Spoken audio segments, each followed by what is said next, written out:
I'm Dan Kurtz-Phelan, and this is the Foreign Affairs Interview. In a funny way, because America is playing the role of disruptor in living color in such a dramatic way, China is adopting a strategy of claiming to be almost the guardian of the order and the projector of stability. So I don't see them acting as a massively revisionist power right now because they're looking at the U.S. acting as a revisionist power and positioning themselves as the protector and defender of the rights and interests of everyone else in the face of all of that disruption. It is an understatement to say that America finds itself at a particularly fraught geopolitical juncture. The outcome of the war in Iran is still uncertain. The war in Ukraine continues with no end in sight. Add to that U.S. China competition, overlapping planetary crises, a highly erratic hegemon. The list could go on. Such an unstable world presents a formidable test for policymakers in Washington and in every other capital. And no one understands that test better than Jake Sullivan. He served as Joe Biden's national security advisor for 4 years after serving in a number of senior national security jobs in the Obama administration. Much of what he dealt with in those jobs, from Iran and Gaza to China and Ukraine, remains at crisis or near crisis levels for U.S. foreign policy today. And as Sullivan writes in a new essay for Foreign Affairs, technological change, especially in AI, is adding new layers of complexity and risk to all of those challenges. I spoke with Sullivan, for whom I worked, I should say, at the State Department in the first part of the Obama administration, on Monday, April 20th, about the key tests for the United States today, and about what American power will look like in the wake of Donald Trump's second term.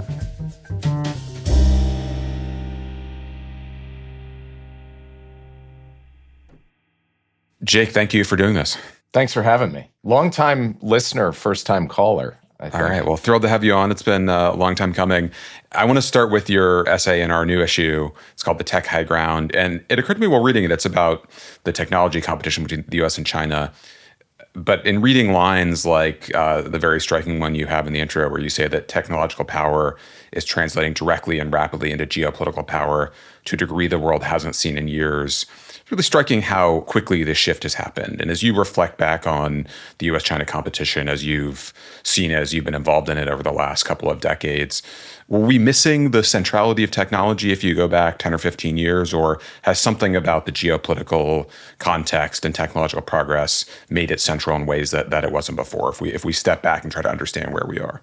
Look, I think it was a feature of the landscape even 10, 15 years ago, but we probably were underemphasizing it. And then beyond that, I think technology has simply accelerated in terms of the degree to which it is shaping all other forms of power, economic power, military power, indeed diplomatic influence, as countries around the world are looking for technology offerings from the U.S. and China and kind of designing their relationships to a certain extent around these things. So I think it's the answer to your question is a bit of both. We were, I think, not placing as much weight on this as we should have 15 years ago, but a lot of it is a changed landscape, really primarily driven by the explosion of capability in artificial intelligence, but also reinforced by what we're seeing in other domains like quantum and biotechnology. So for me, the most important factor here is recognizing that right now at this moment, it is the vital input, in my view, to the overall power equation in the world and between the U.S. and China. The other striking claim at the beginning of the piece is that, as you write, China has moved beyond simply chasing American innovation. It is pursuing a different theory of power, one that places production, scale, and control of critical inputs at the center of its national strategy. I'm interested in you kind of expanding on what that theory of power is, but there's also, I think, a somewhat of a tension in the piece between a degree of admiration and envy in a sense that we should be learning from that theory of power, but also some skepticism about it, some risk that we overlearn those lessons. So as you consider that theory of power, what is relevant to us? What do you think may be the weaknesses of it? Well, first, let's just start with we have very different systems. And so importing the Chinese model into the United States and trying to graft it on to our economy and our society would warp the United States in ways that would take us beyond recognition. And I'm totally opposed to that.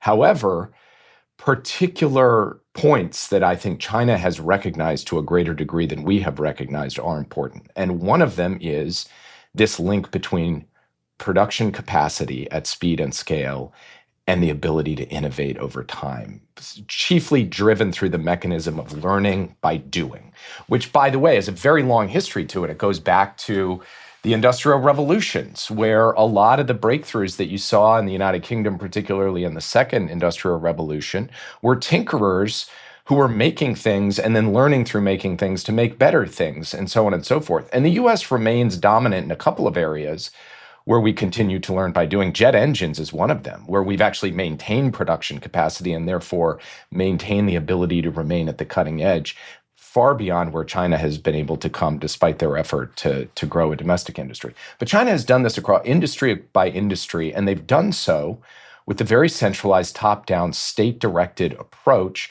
that then tries to generate competition in each of these sectors, a kind of dog-eat-dog fight, whether it's in the electric vehicle space or increasingly in biotechnology or in other things. And one thing we have to learn from that is it is not enough to leave it entirely to the invisible hand of the market, to sustain and grow America's industrial base, because leaving it to the invisible hand has led to the degradation, the hollowing out of that industrial base. And so we do need modern industrial strategy targeted at frontier industries, taking some of the kinds of tools China has used, adapting them for the unique American context, and trying to do it in a way where public investment and public policy is lifting up and crowding in private investment rather than essentially displacing it or competing with it. And so there is admiration. There is also just a clear-eyed recognition that they are doing things that are effectively putting a heavy thumb on the scale. It is not fair competition in the sense of open market economies.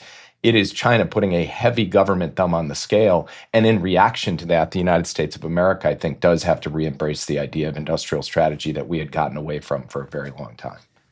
The other piece of this that you get out in the piece is the focus that China has on diffusing technology globally and having a kind of technology offering that is not just the most innovative or the most technologically advanced, but that is affordable and accessible to large swaths of the earth. What in that approach do you think we need to be mimicking, and what in that is a threat to us? Yeah, I think, look, if we go totally laissez-faire on this, which is just to say, let OpenAI, Anthropic, Google, xAI go try to sell their offerings around the world, I think China will effectively undercut us in a major way, because they're going to go make these offerings for free. And we've seen that in the 5G Huawei case, where they dramatically undercut the Western competition, Nokia and Ericsson. And this is a place where, in my view, the United States has sufficient interest in the world being built on a backbone of American technology, where you need U.S. government tools through the Development Finance Corporation, through the Export-Import Bank, through other means to try to make these offerings to other countries, both with respect to the adoption of models and with respect to the diffusion of the compute technology, the data centers that get built globally.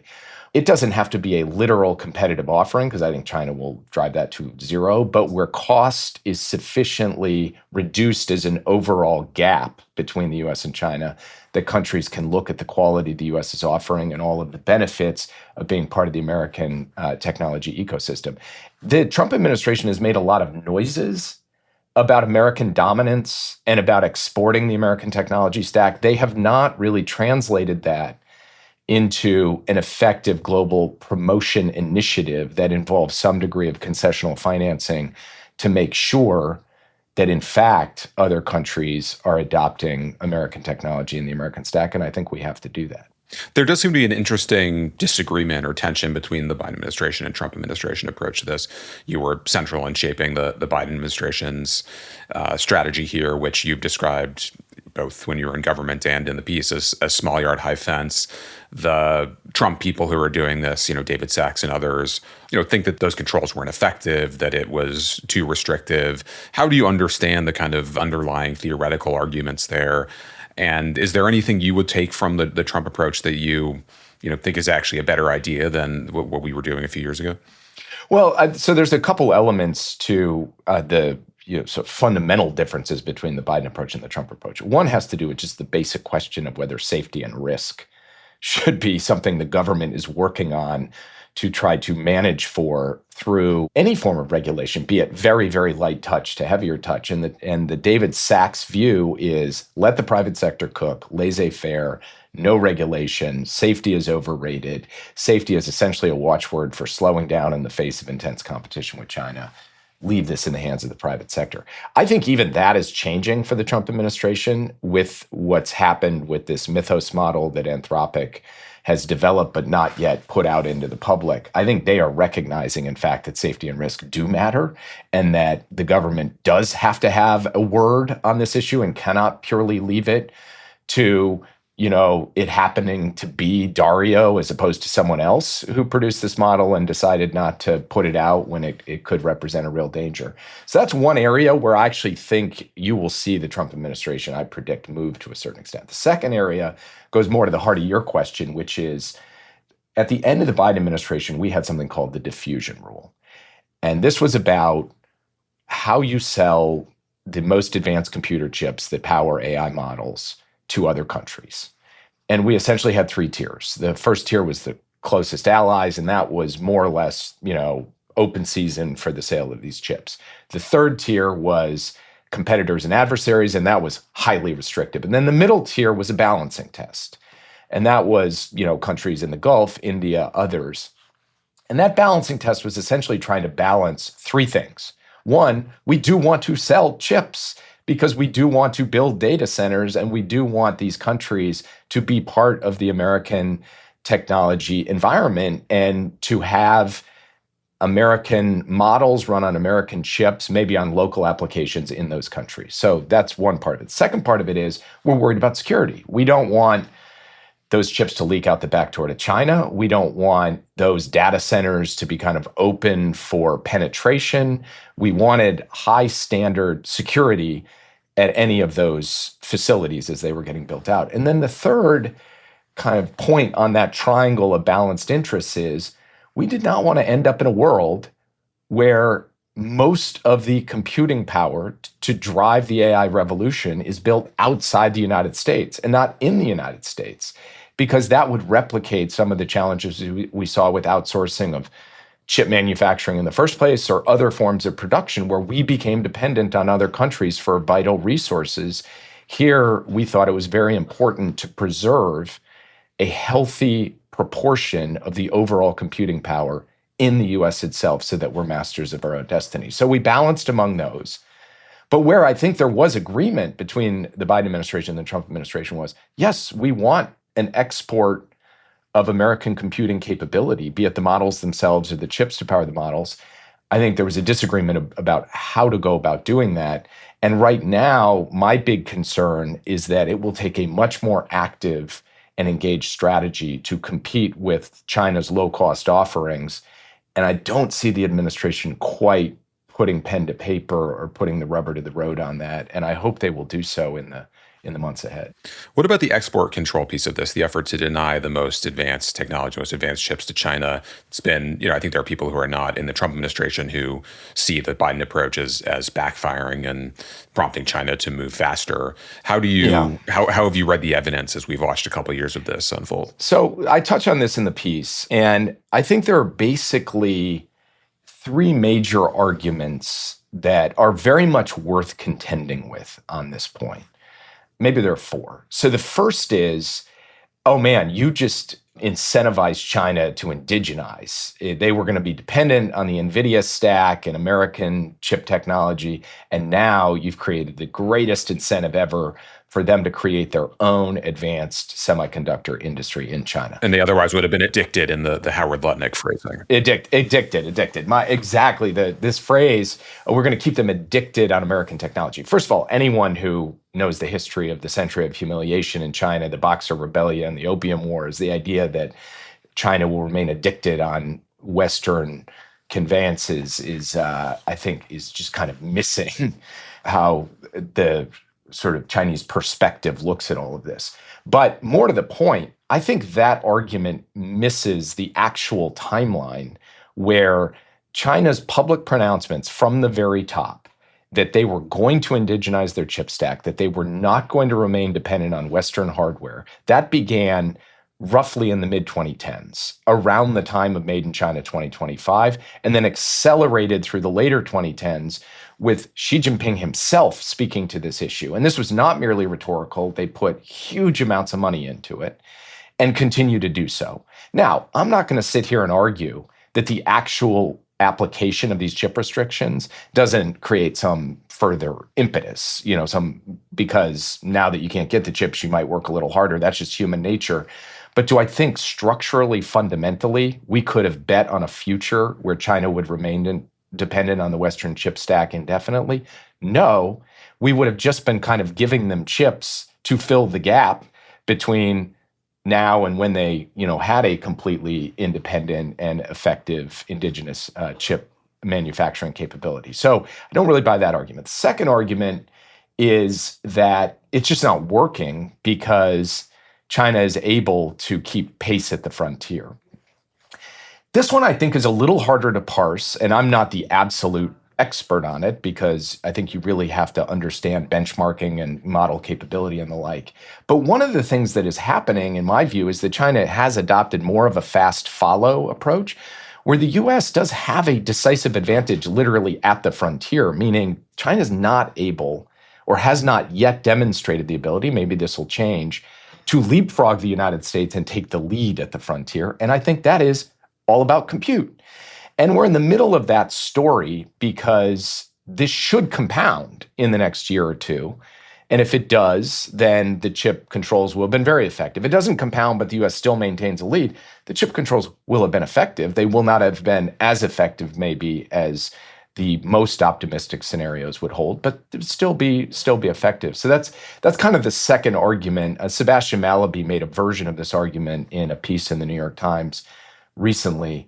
The third argument is that, fine, you can stay ahead on the models, but the time when this is really going to matter is still many years away. That we're not getting to ASI or AGI or the types of capabilities where a small lead converts into decisive strategic advantage. And by the time we get there, China will have built its own thing. This is an argument really about you kind of pulled the trigger too early, or the compute advantage you're gaining in this window isn't going to translate into the kind of technology advantage you'd hope for. That's still an open question. And we'll have to see. That's kind of now to 2030. But my view is, yeah, it's possible that it doesn't convert because we hit a plateau on the tech or whatever. But I'm not sure that argues very effectively against doing it. It just says, look, we took our best shot and the overall effects were more modest. Final argument, and this is the other half of Mallaby's piece, is by doing these chip controls, you have denied yourself the diplomatic space to engage China when it comes to AI risk. And I completely and totally reject that. I believe one of the things we demonstrated amply in the Biden administration is that you can compete and cooperate at the same time. You can impose export controls and reach understandings on things like AI-enabled nuclear risk, which we did.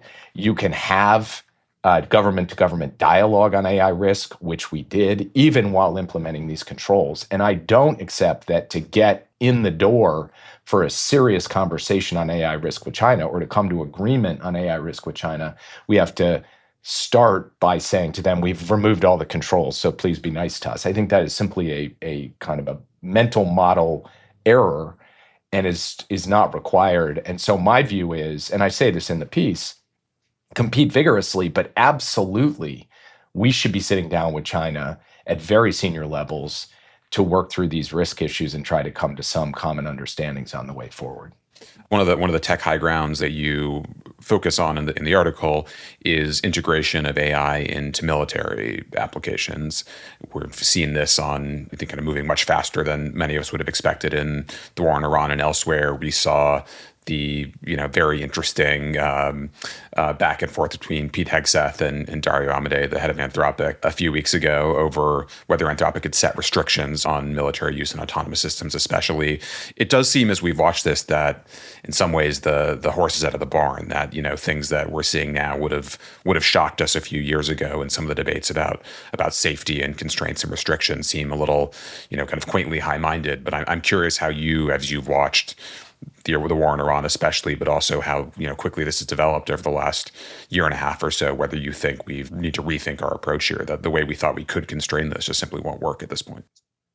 First, to me, it's a little hard to tell from the outside when you don't have access to the actual tech or how it's being applied, the degree to which this is as real as some of the reporting suggests or is a little more hyped than the reporting suggests. And I have yet to come to a firm and settled view on that. But regardless of where things are literally today in April of 2026, we know where this is going and going very fast. And here, I think what the Anthropic Pentagon standoff really pointed out is that there is not a sufficient set of rules and norms in place in granular detail in the Pentagon that are transparent, that could be the basis for how to think about lethal, increasingly autonomous weapon systems, big data and mass surveillance that is AI enabled, these other questions that were at the heart of that dispute. I am sympathetic to the idea that it shouldn't be the private company that's adjudicating all of that, but I'm also sympathetic to Dario's view that right now the government has not promulgated that in a very serious way. And I think that has to happen. And those arguing, well, we just can't do it because our adversaries are moving forward pell-mell, I don't discount that they are, and they're not going to apply the same level of scrutiny or rigor to standards and guardrails around these things. But nonetheless, I think it is vital for the United States to do this and to do it in a somewhat transparent way. And the current leadership of the Pentagon, to me, does not inspire confidence about our ability to do that in a meaningful way. And that should make us all a bit nervous. And if we do that in a meaningful way and China doesn't, or Russia doesn't, or Iran doesn't, does that put us at a disadvantage in your mind?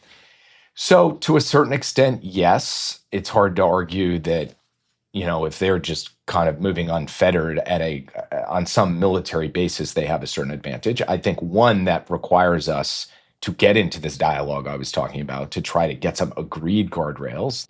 Verification and enforcement is obviously a challenge, but may have at least some constraining effect on them. And two, I'm sorry, but at some level, we cannot just accept, well, if whatever they're going to do, we're going to do. We have to apply a theory of human judgment and oversight, a theory of safety and values relative to the application of American military might and power that is consistent with who we are, and then manage for whatever risks or threats come from that. But I do not believe that we should accept a simple race to the bottom here. One of the other risks that runs across the various high grounds in the piece is reliance on China and other countries for critical inputs into our own tech ecosystem. For all of the focus on building chip capacity in the United States through the Biden administration, huge percentage of high-end chips still come from Taiwan. That reliance has not diminished that much. Where's your level of anxiety on precipitous action in the Taiwan Strait, on China moving quickly through either D-Day style landing or more of a blockade strategy, but that would lead to unification in the near term? My current read is that the Chinese leadership believes that their strategy is working, a strategy of persistent pressure, coercion, momentum, pushing Taiwan inexorably into the Beijing orbit. From their perspective, that strategy is pointing the arrow in the right direction right now, which means the odds of military action in the next couple of years, in my view, are quite low, very low. Not zero, and there could be a precipitating event that we don't even quite recognize, or there could be something in terms of the policy of the current leadership in Taipei that provokes the leadership in Beijing to act in a certain way. So I don't rule it out. And I think of the scenarios, the blockade scenario is the more credible one than the D-Day style landing if something were to happen in the next couple of years. I think 28 is an incredibly important year because it is the year of the next Taiwan presidential election. And I think from Beijing's perspective, they see the KMT gaining some political standing and gaining likelihood of winning that, which would only reinforce their view that their strategy is working and they can continue. If the ruling party, the DPP, the Democratic People's Party, wins that election, then they'll go I think, take a harder look at whether they need to change course and do something more dramatic, including something potentially military. That's also the year of the American presidential election, the last year of the Trump administration.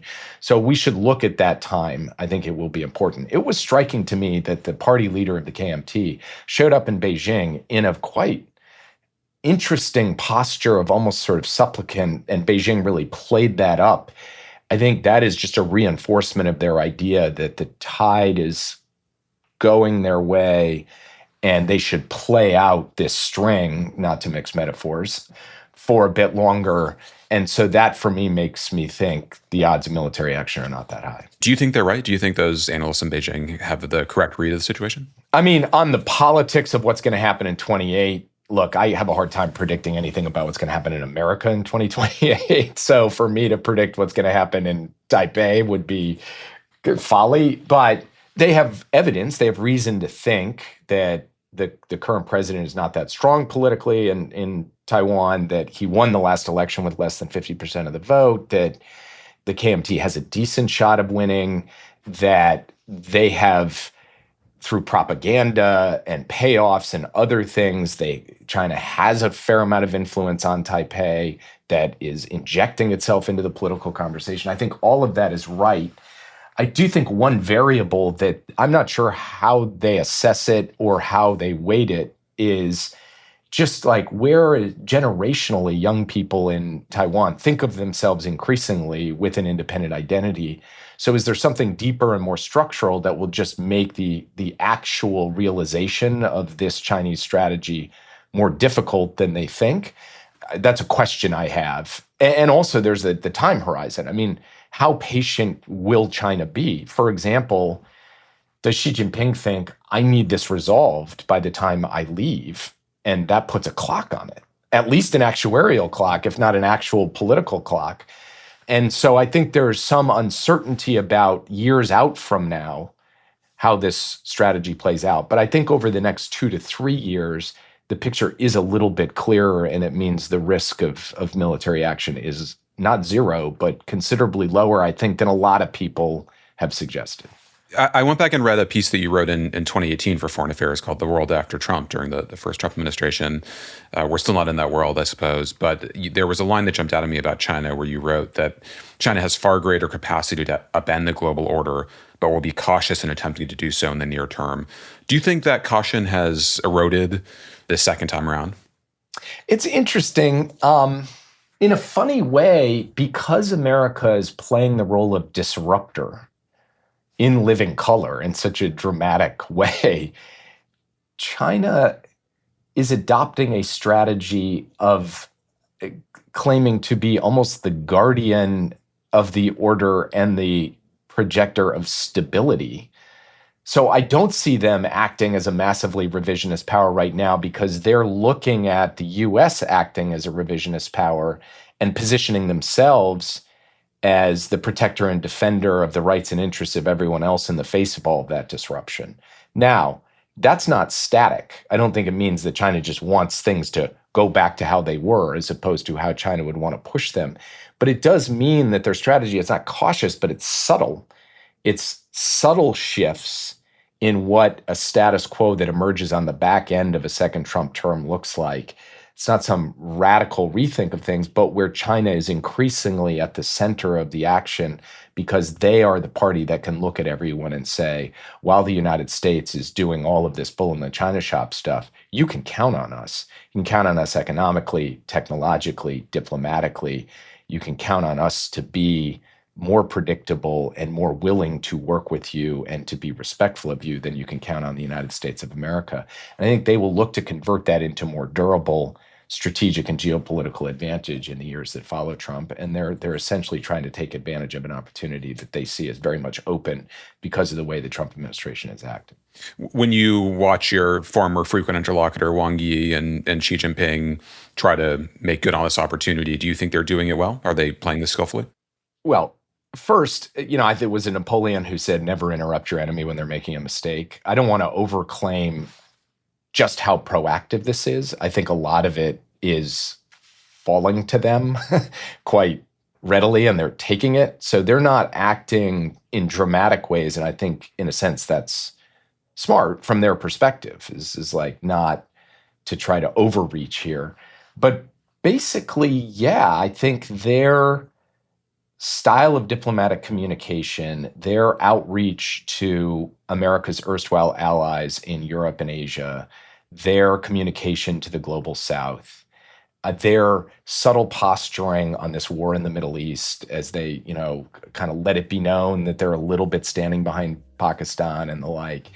I think all of that is consistent with what I would have expected them to do. And from the perspective of Beijing, is enhancing their strategic position. We'll be right back after a short break.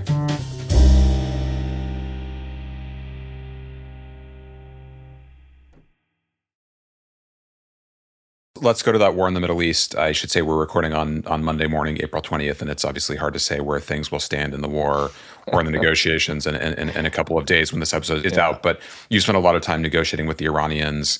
You've thought a lot about the nuclear problem and the problem of Iranian power in the region more generally. As you look at where things stand now, what would a good deal that could plausibly be accepted by both sides look like, assuming, of course, that there is such a deal?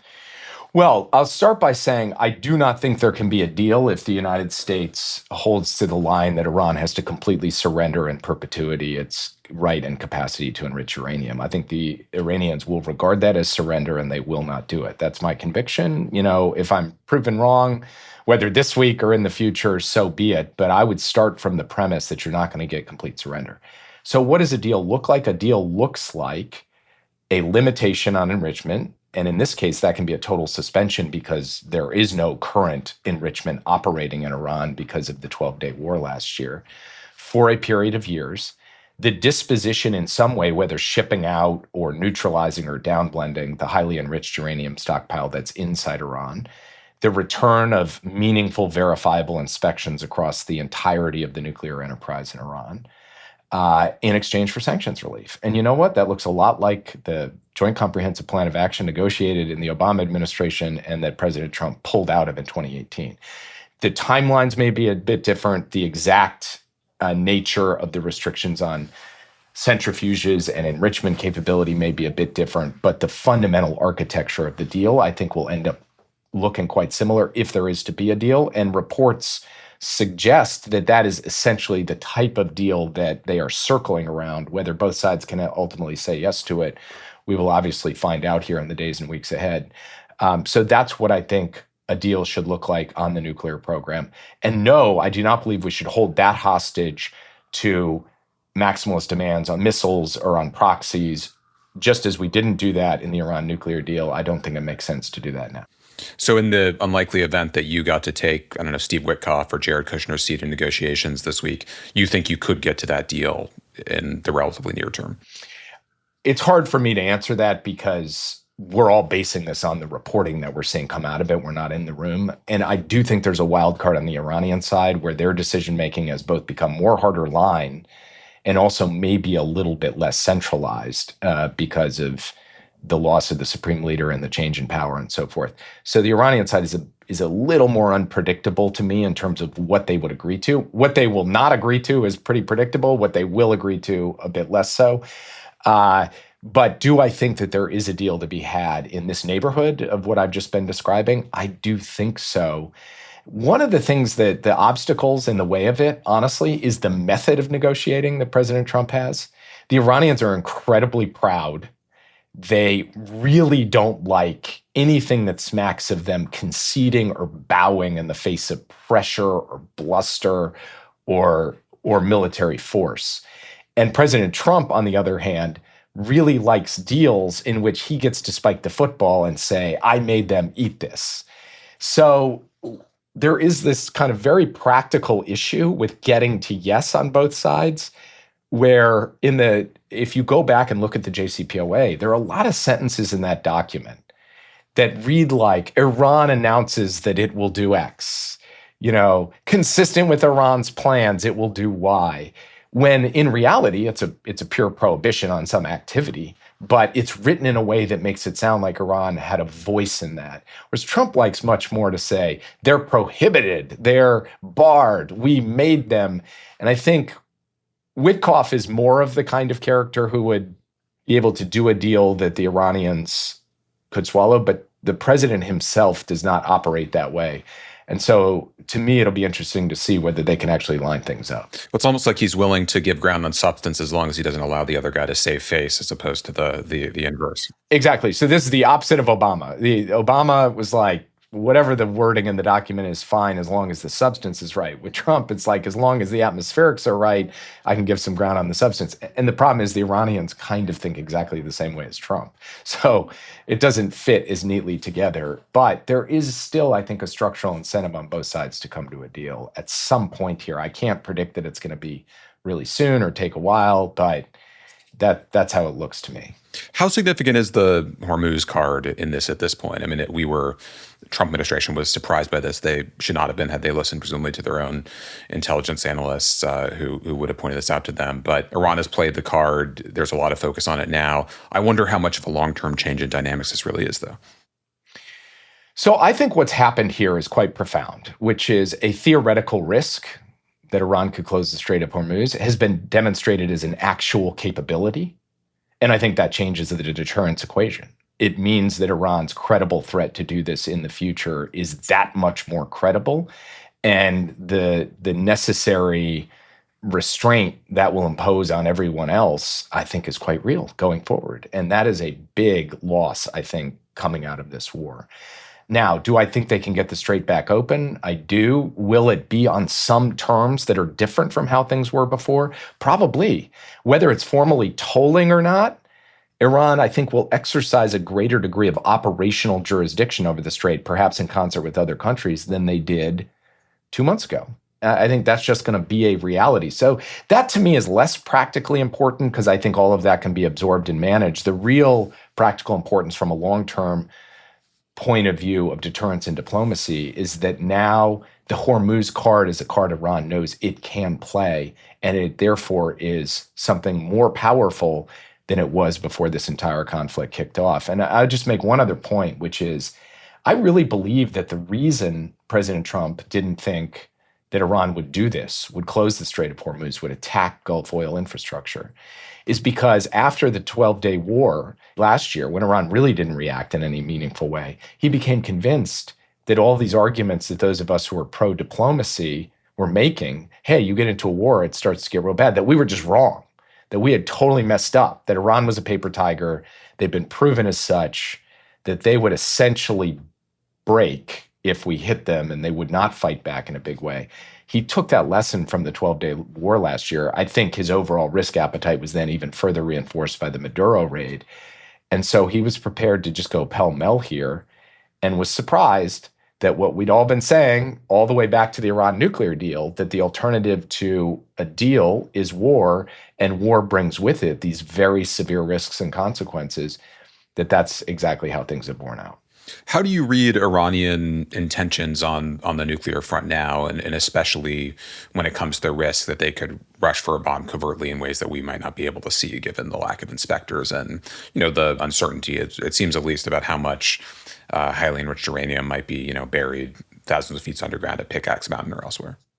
It isn't necessarily fashionable in a lot of foreign policy circles in D.C. to lend any credence to the old supreme leader's fatwa, because people kind of like sneer at that and say, oh, how can you possibly trust that? But the fact is that the U.S. and Israel and other intelligence agencies assessed that Iran had not made a decision to weaponize going all the way back to 2003. So that is more than 2 decades, whether in the deal or out of the deal, that there was something about the supreme leader's caution that was keeping Iran from sprinting for a bomb for all that time. He's dead, okay? His son, who is much closer to the IRGC and the IRGC itself, I would think are probably more risk tolerant and more convinced that the existence of a nuclear deterrent will keep this from continuing to happen in the future. And so I think that they are more likely to want to find a way to get to a bomb. Now, on the other hand, they're not irrational, and they recognize that going for the bomb brings risks.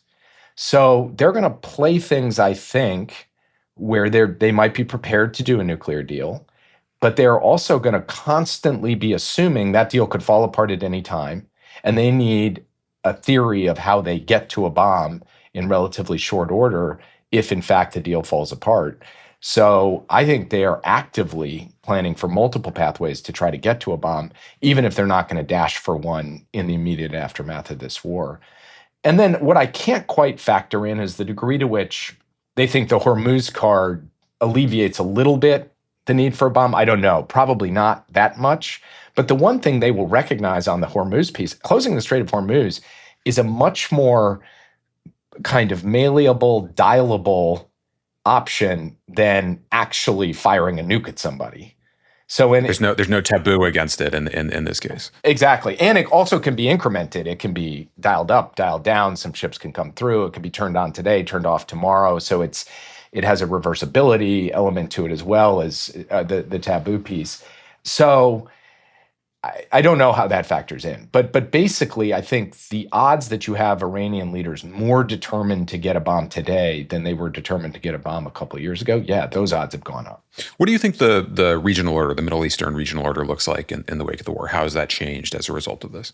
I think the biggest thing to watch out of all of this is actually not Iran's relationships with other countries in the region, but rather how the Saudi-UAE dynamic reemerges. It kind of really burst into view as a serious set of tensions between these two countries in the months leading up to this war. It's been kind of on the back burner during the war, but after the war, I think how Saudi Arabia and the UAE relate to one another will have a huge impact on basically the entire rest of the region, including how each of them relate to an Iranian regime going forward, but also how they relate to the likes of Qatar and Turkey, how things play out in Iraq and Syria, and how the question of Israel plays into the relationship between the UAE and Israel and the potential relationship between Saudi and Israel. So for me, that dynamic is the thing that I really want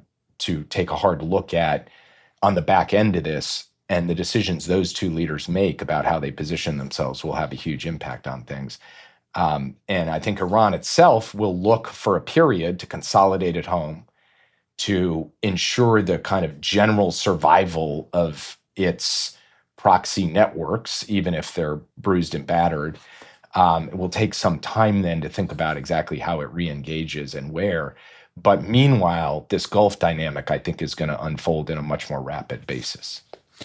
On the regional picture, I want to take us back to, I suppose, an unpleasant memory for both of us, which was the line in the piece you wrote for us in 2023 when you were National Security Advisor, sent off to the printer on, I think, October 3rd, 2023, a few days before October 7th. You wrote that the Middle East is quieter than it's been for decades. That was descriptively true at the time. And it was also, you've taken your share of criticism for the line, but it was something that was, it wasn't consensus exactly, but there were a lot of people saying that at the time. What do you think we were missing about regional dynamics in assessing that situation at that moment? Well, one thing I'll say, Dan, is just kind of looking at you over Zoom here reminds me that we had a bunch of back and forth in terms of that paragraph and editing of that paragraph. And I wrote multiple different versions of it. And in one of the versions, I specifically was saying the Israeli-Palestinian conflict is acute and dangerous right now. We ended up softening that down in a big way in the final piece, we being on our side, not that wasn't you. It wasn't bad editing. Yeah, exactly. Okay. So in the piece and in public comments I made around that time, similarly, I highlighted two things that could be the reason why, yes, that was true that day, but it could change. One being the Iranian threat and the other being the Israeli-Palestinian file. And I think simply placing a greater weight on the likelihood of that happening, in hindsight, I should have done. But basically, it was a just terrible phrasing of a statement about a different region from the one that we had seen with respect to civil wars in the Iraq War and the war in Libya and all of the other, and the ISIS caliphate and so forth, and that in 2023 things did look differently. But my phrasing around, okay, how could this change? I should have just been more acute about these are the ways really sharply how it could change. But it was in view to us that both Iran and the Israeli-Palestinian file were the two areas that would put the most pressure on the the stability of the Middle East. And of course, that exploded into view on October 7th. The Israeli-Palestinian file has receded from attention since the war in Iran started, but it is continuing to, the situation has gotten much worse over even the last several weeks, beyond where it was before. As you reflect back over the last 2.5 years or so since October 7th, I'm curious what you make of U.S. policy over that period and what lessons you draw going forward. You've talked since leaving office about being more willing to use leverage on Israelis with conditioning weapon sales and other things.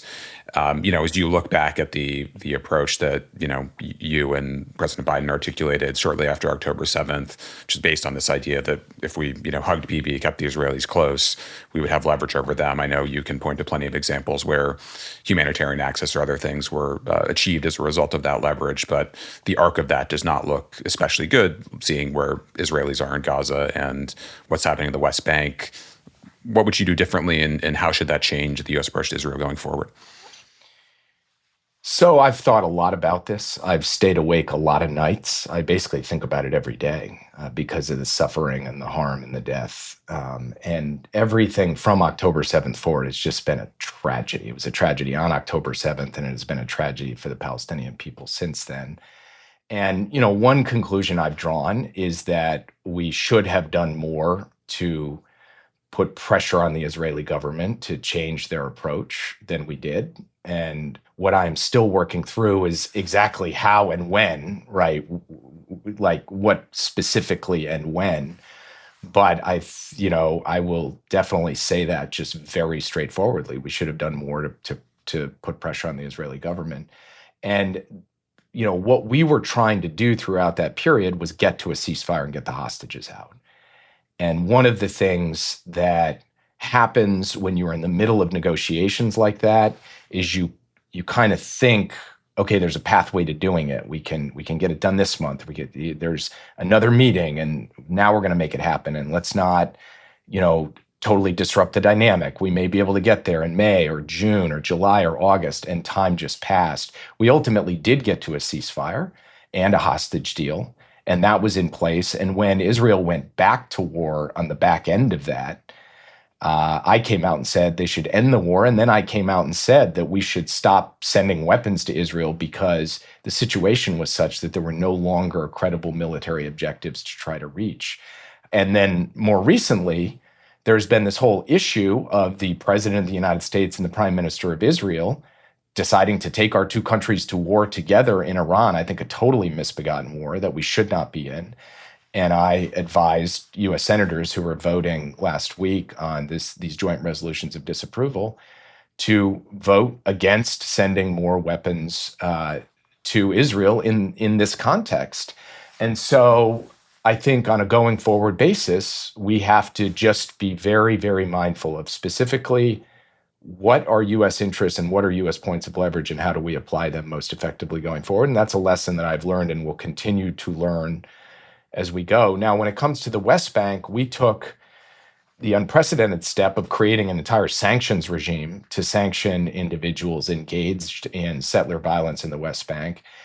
We've seen the Trump administration rescind that, and we've seen this absolute explosion of settler violence over the course of the last year or so, and it's shocking and unacceptable. And I think the tools we put into place should in fact go back into place and be enhanced beyond where they were then. And that's something that I would advocate on a going forward basis.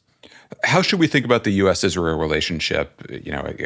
I suppose we could say in 2029, will obviously be a huge debate in the Democratic primary starting sometime soon. Andrew Miller, someone you've worked with closely, laid out one framework on our pages, calling for us to treat Israel, as he put it, as kind of a normal ally rather than an exceptional one. Is that the right approach? Are there other ways of thinking about this?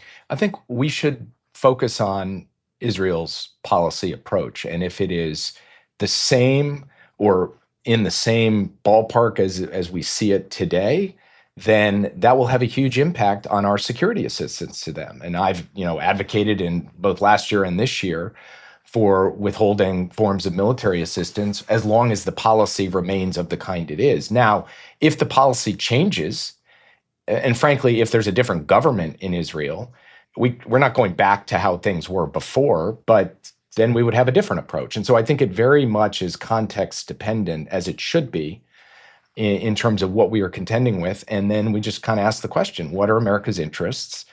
How do those relate to this partner of ours? And then we'll make policy accordingly. And in that sense, it would take the form of a more normal diplomatic relationship. Is the two-state solution still part of that formula? I think it has to be. I know it's difficult, but I don't think there is an alternative. Let me jump around in the time we have left to a different part of the world. Russia has also been, I think, a beneficiary of the war in Iran, just given the depletion of air defense and other weapon stocks and the effect on oil prices. How do you see Ukraine playing out given Putin's position now?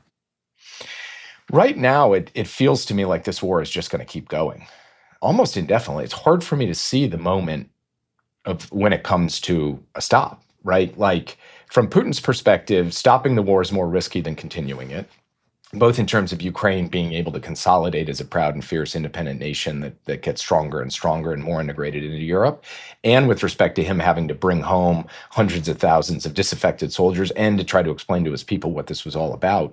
So in a way, he has incentive just to keep going. And now, as you say, he has more capital to keep going because he's getting more cash for his war machine from the elevated oil prices. And I think those elevated oil prices will continue.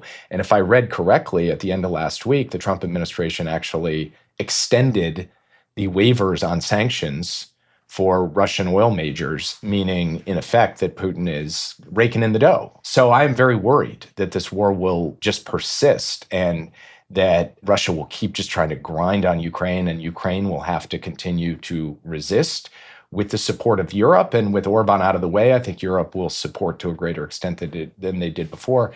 And I'm not sure exactly what President Trump does at this point, because he's kind of consistently reverted to taking Russia's side on this conflict.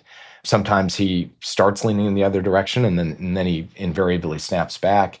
So unfortunately, as I look out the rest of this year, it's difficult for me to see how the war comes to a clear and clean end. And I think we will be contending with it heading into next year. If I could here again put you in the unlikely position of a senior official in the Trump administration, do you think a radically changed approach to the war in Ukraine could yield a different outcome, or is that kind of forever war scenario what we would expect, almost irrespective of U.S. policy at this point? I think the war in Iran has made it more difficult to build the kind of pressure on Russia necessary to change Putin's calculus. But I think that option was available to President Trump. He started moving in that direction with the oil sanctions. We could have gone a lot further to just squeeze economically in ways that may have changed Putin's calculus. I still think that is what we should do.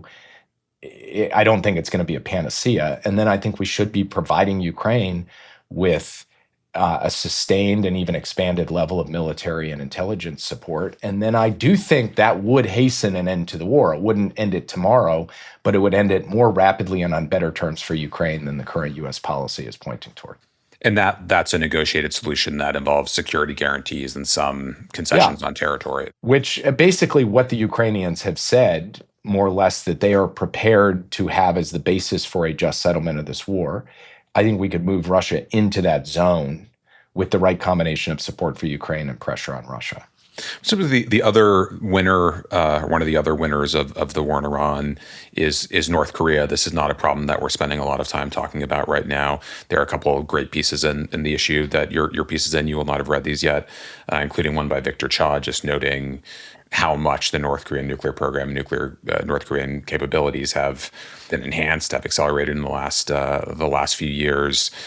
Do you think we're underrating the risk of a crisis there? Is there anything we should be doing about North Korea at this moment, just given how big a threat that could be?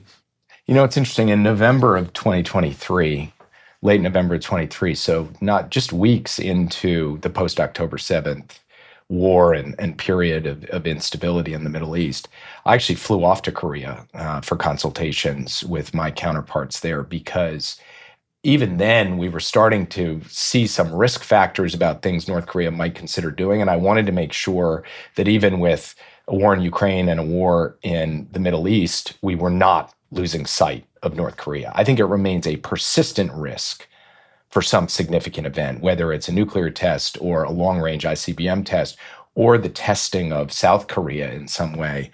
And I think North Korea is a bit unpredictable in this regard. That being said, I think right now Kim Jong-un thinks his strategic position is pretty strong.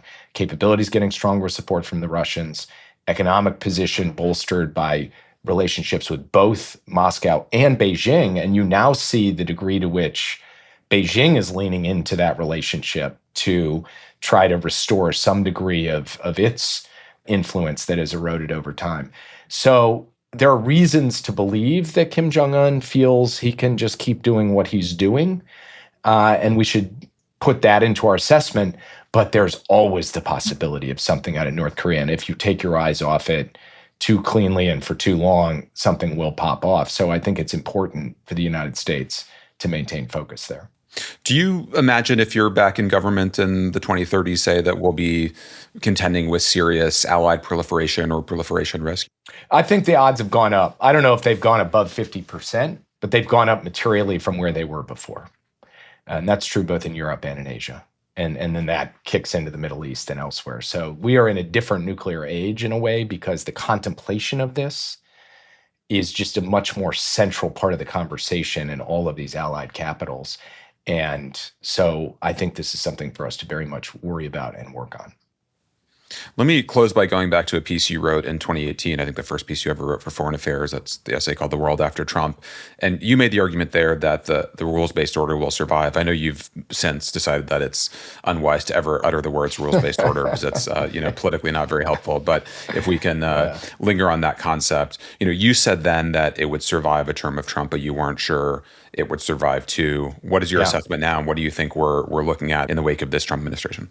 Unfortunately, I think that basic observation is bearing out. We don't know the end of the story yet, but is bearing out because one term was an aberration, leading to everyone say, okay, now we can get back, not to business as usual, but to something resembling the order we knew.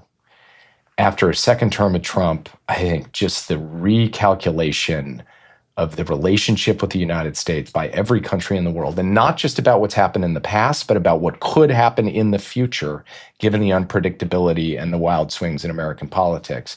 This is going to be a central feature of the landscape, and it makes sustaining America's traditional leadership role much more challenging than it was before. So that doesn't mean that we don't have to hitch up our pants collectively and say, we are going to play a proactive, effective, engaged role in the world. We're going to have allies. We're going to have friends. We're going to build institutions. We're going to solve problems. We have to do all that. But we're going to have to do all of that against a fundamentally different backdrop and with different cards in our hands. And that's just going to be the reality of what confronts the next administration and the one after that and the one after that, because this is going to have a long tail to it.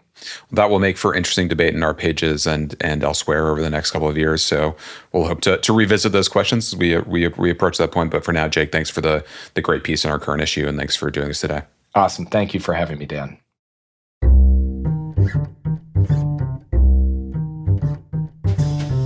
Thank you for listening. You can find the articles that we discussed on today's show at foreignaffairs.com.